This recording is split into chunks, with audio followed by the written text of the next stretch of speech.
Hello, welcome to the update. I'm Susie Thompson.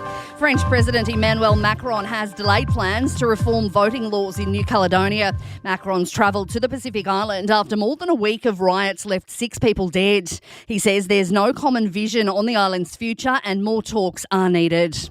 All 18 AFL clubs could potentially be pulled into a racism class action led by former Kangaroos Phil and Jim Cracker and at least 6 other footballers. The original class action was lodged in the Victorian Supreme Court 2 months ago, but now their legal team says they plan to expand the case. Adelaide, Port Adelaide, Fremantle, Gold Coast and GWS did not join the league until after the Cracker brothers left, but lawyers have indicated that Indigenous players from the AFL's more recent past could join the class action.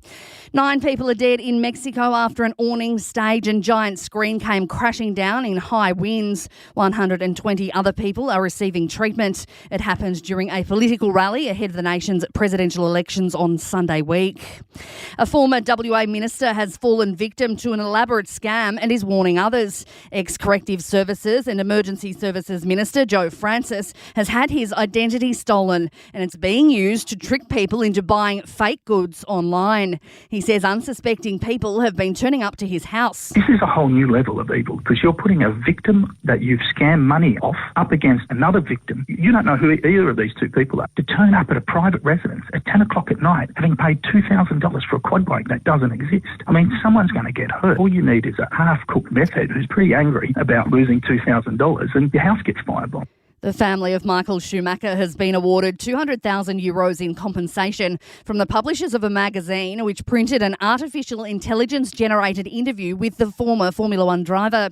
German publication Die Aktuell ran a photo of the now 55-year-old on the front of an edition last year, with the article appearing to quote him. Schumacher hasn't been seen in public since suffering head injuries in a skiing accident 11 years ago.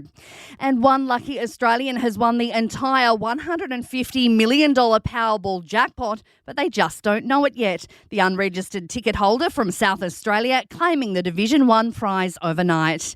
Sport and entertainment are next. In sport, another big loss for the Dragons in the NRL, walloped by the Bulldogs 44-12. Another win for top-of-the-table AFL team Sydney. The Swannies have only lost 1 match this season after getting home over the Western Bulldogs. And Rafael Nadal will start his French Open return with a first-round match against German 4th seed Alexander Zverev. The event, which starts Sunday, is expected to be Nadal's farewell to the tournament. He's won a record 14 times. And in entertainment news, it will be an extra special performance of the Tina the Musical at Festival Theatre in Adelaide tonight. It's the first anniversary of Tina Turner's death. She's one of the world's best-selling artists of all time and won 12 Grammy Awards during her illustrious career.